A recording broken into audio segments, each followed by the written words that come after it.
और वचन को दिमाग में नहीं, उसे दिल में स्वीकार करो।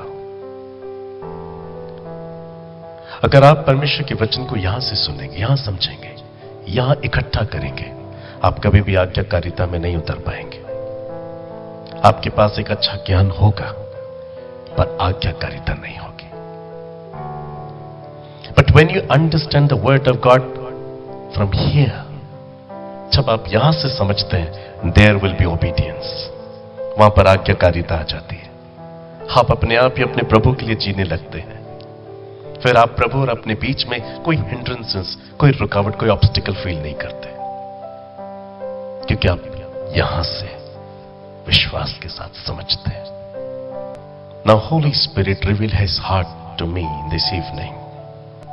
What is our original identity in Christ? यीशु मसीह में मेरी असली पहचान क्या है? क्या आप लोग सब सुन पा रहे हैं? If you read the book of 1 Peter chapter 3 and verse 3 and 4, पहला पत्रस 3 अध्याय 3 और 4 पद में हम ऐसा पढ़ते हैं, और तुम्हारा श्रृंगार दिखावटी ना हो, अर्थात बाल गूंथने, सोने के गहने या भांति भांति के कपड़े पहनना। तुम्हारा श्रृंगार दिखावटी ना हो, अर्थात बालों को गूंथना, सोने के गहने पहनना और डिफरेंट टाइप्स ऑफ क्लोथ्स पहनना, कपड़े पहनना। परमेश्वर आपको ये नहीं कहते कि आप श्रृंगार नहीं कर सकते। वो आपको ये नहीं कह रहे हैं कि आप बाल गूंथ नहीं सकते। वो आपको ये नहीं कह रहे कि आप सोने के आभूषण नहीं पहन सकते। वो कह रहे हैं कि तुम पहनो, तुम सजो, पर दिखावे के लिए नहीं, दिखावे के लिए नहीं। मगर इससे बढ़कर कि हम बाहर की चीजों से अपने आप को सजाएं और लोग इसको निहारें, लोग इसको देखें। परमेश्वर की हृदय से इच्छा है कि लोग हमारे अंदर किसी और चीज का दर्शन करें। ये क्या है? 4 पद में लिखा है, वरन तुम्हारा छिपा हुआ और गुप्त मनुष्यत्व, नम्रता और मन की दीनता की अविनाशी सजावट से सुसज्जित रहे, क्योंकि परमेश्वर की दृष्टि में इसका मूल्य बड़ा है। आप श्रृंगार करें, आप सोने के आभूषण पहने, आप डिफरेंट कपड़े पहन सकते हैं, मगर दिखावे के लिए ना करें। आप किसी इंसान को खुश करने के लिए या उनकी ओर से बढ़ाई पाने के लिए इन सब चीजों से अपने आप को ना संवारें।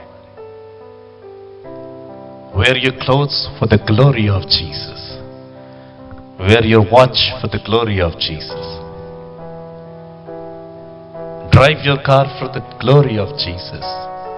जैसे कि बाइबल कहती है, वचन में या कर्म में तुम जो कुछ करो, यीशु मसीह के लिए करो और यीशु मसीह के नाम से करो।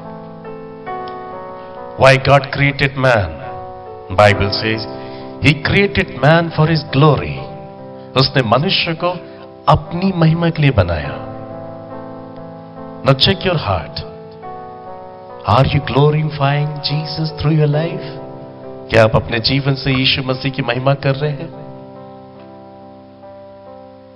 परमेश्वर से बढ़कर के हम बाहरी चीजों से अपने आप को सजाएं, वो इनके अगेंस्ट में नहीं है, बट थिंक अबाउट दिस। इससे अधिक हम बाहरी चीजों से अपने आप को सजाएं और लोगों की ओर से एक रिवॉर्ड पाने की आशा रखें। परमेश्वर एक रिवॉर्ड हमें देना चाहते हैं, पर तब जब हम अपनी असली आइडेंटिटी को पहचाने। And what is that? वो छिपा हुआ गुप्त मनुष्यत्व वापस लेकर आए जो सृष्टि के समय आपको बनाते वक्त उन्होंने आपको दी थी। वो छिप चुका है, वो गुप्त में है, मानो कि मुझे नजर नहीं आता। जेनेसिस चैप्टर 1 वर्स 27, उत्पत्ति 1 अध्याय 27 पद में बाइबल कहती है, जब यहोवा परमेश्वर ने आदम को भूमि की मिट्टी से रचा,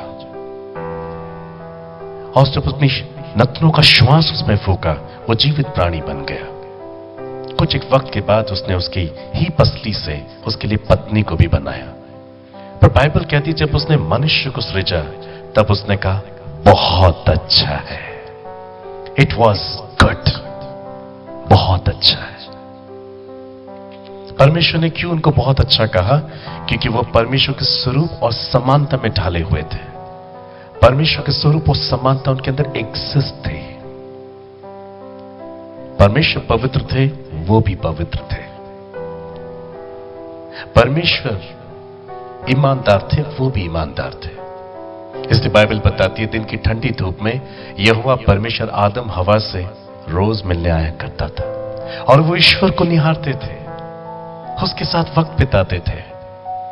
ये कैसे संभव था? They were holy, they were righteous, they were walking with God. उस वक्त कुछ छिपा हुआ नहीं था, कुछ गुप्त में नहीं था। वो बिल्कुल ओरिजिनल थे, जिनके अंदर शुद्धिकरण था, जिनके अंदर निर्दोषता थी, पवित्रता थी, ईमानदारी थी। दे वर कैरिंग राइचियसनेस। इसलिए एवरी डे शाम के वक्त में वो ईश्वर से बात कर पाते थे। आज परमेश्वर की इच्छा 2000 साल पहले परमेश्वर की इच्छा यही जागृत हुई है कि थ्रू हिज सन, उसके पुत्र के द्वारा फिर से वो अपनी सभी संतानों के साथ ऐसे ही वक्त बिताए। How it's possible? ये कैसे संभव होगा? When you know your original identity in Christ, जब आप अपनी असली पहचान को यीशु मसीह में समझेंगे, तब आप अपने उन दिनों को देखेंगे जिन दिनों में उसने हमें अपने स्वरूप, अपनी समानता में सृजा। Are you with me? क्यों पतरस इस एक शब्द को मेंशन करता? Why he uses the word छिपा हुआ और गुप्त मनुष्यत्व? वही हमारी ओरिजिनल आइडेंटिटी है। बोलिए, मैं आत्मा हूं, मेरे पास प्राण है, मैं शरीर में रहता हूं, पर मैं शरीर नहीं हूं। What is my identity? मैं आत्मा हूं। Tell after me. मैं आत्मा हूं, मेरे पास प्राण है, मैं शरीर में रहता हूं, पर मैं शरीर नहीं हूं। मेरी आइडेंटिटी क्या है? मेरी पहचान क्या है? मुझे आत्मा जो परमेश्वर है उसने बनाया। मैं आत्मा हूं, मेरे पास दिया हुआ परमेश्वर का प्राण है और मैं शरीर में रहता हूं, पर मैं शरीर नहीं हूं। अभी आप निखिल जैन को देख रहे हैं क्योंकि मेरी बॉडी आपको दिख रही है, पर यह निखिल जैन है नहीं। निखिल जैन इसके अंदर है। इसलिए पौलुस कहता है आत्मा में चलो, आत्मा में गाओ, आत्मा में प्रार्थना करो, क्योंकि तुम आत्मा हो। And body will go in the grave, but the spirit will go to heaven. Ecclesiastes chapter 12 में लिखा है, शरीर कब्र की ओर जाता है, परंतु आत्मा स्वर्ग की ओर। शोएल सिंहासन के सामने स्वर्ग के पिता की ओर वो खड़ी हो जाती है। Brother sister, open your heart.